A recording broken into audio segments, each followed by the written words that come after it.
What's up guys, today I'm going to be talking about the most common mistake people make in the gym, and this might be clickbait because this might be the second most common mistake in the gym, where the first one is not training hard enough, but it's still very common, so I'm still going to talk about it. And the most common mistake is going to be redundancy, and what this means in the context of the gym is going to be doing the same movement or joint action more than one times, and there's a lot of context required for this. Um, so I'll just get right into it. What a joint action is going to be the movement that you're performing. So the what a an example of redundant exercises would be doing, let's say, a bicep curl and then another bicep curl that's exactly the same, because you're doing the same thing twice.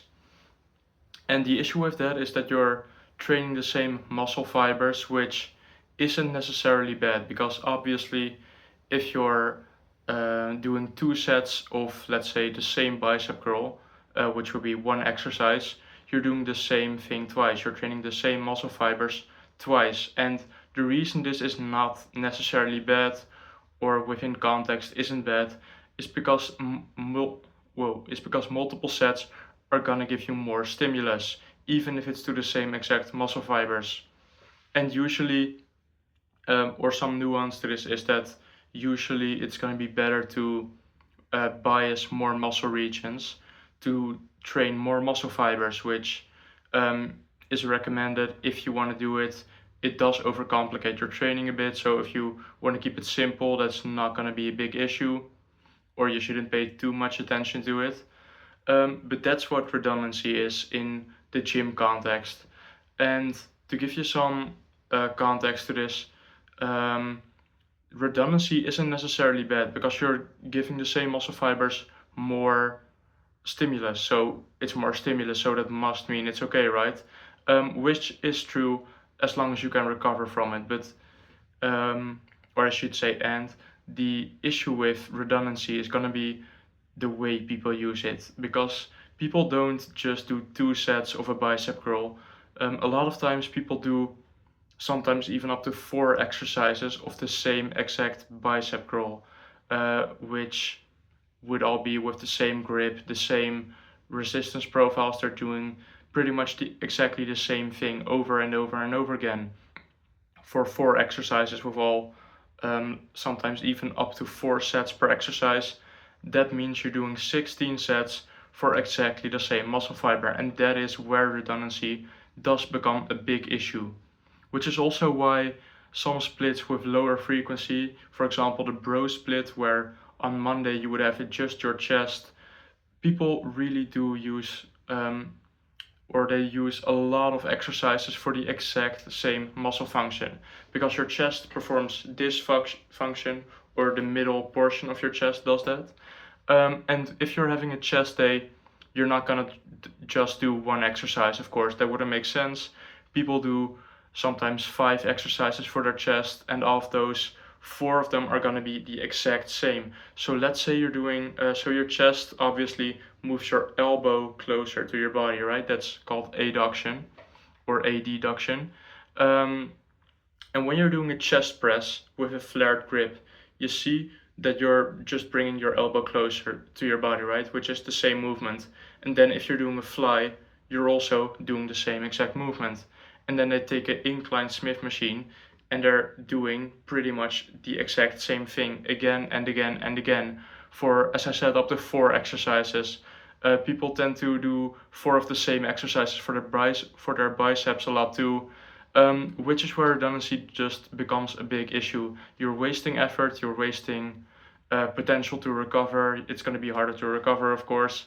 Um, you're also wasting your time, you're fatiguing yourself, and it can also hinder your progress if you're not recovering, which isn't always a huge issue, since the people that do 20 sets for their chest, they usually also recover for a whole week, which, um, that's not going to impair your performance again, since you have so much time to recover. Not an ideal scenario anyway. It's pretty much you're doing one thing bad and then you're doing another thing suboptimally as well, and they cancel out. So doesn't make sense. You're just making two mistakes and they cancel each other out, which leaves you with just one mistake. So that's what redundancy is. And to give you some more nuance to this, is, as I said, two of the same bicep curl would be redundant, of course. Let's say you're doing a preacher curl and a single arm preacher curl with a dumbbell. Those would be the same exact exercises, of course, or for your biceps, they would be the same exact exercise. But the nuance here is that if you're doing a bicep curl like this with your palm facing up, that's going to be different than if you are having your palm facing down. That's going to bias different muscles. In this case, the brachioradialis will be targeted more, and the brachialis potentially too, which is not redundant. One curl is going to bias the biceps, one curl is not going to bias the biceps. So those are two different things, which does make sense to do, of course, if you want to be pretty maximalist, is what I would call it. So that's not going to be redundant. And another issue is going to be, or another demonstration of this is going to be, that it's all about joint actions. So as I said, for the chest, you have a fly and you have a press, which there are different movements.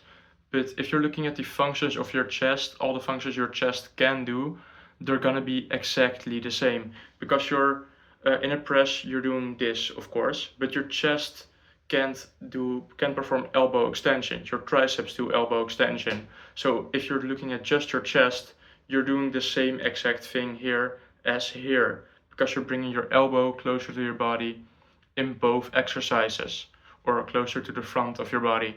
So that's going to be how you should be looking at redundancy. You should be looking at the joint action. Are you doing the same exact thing over again?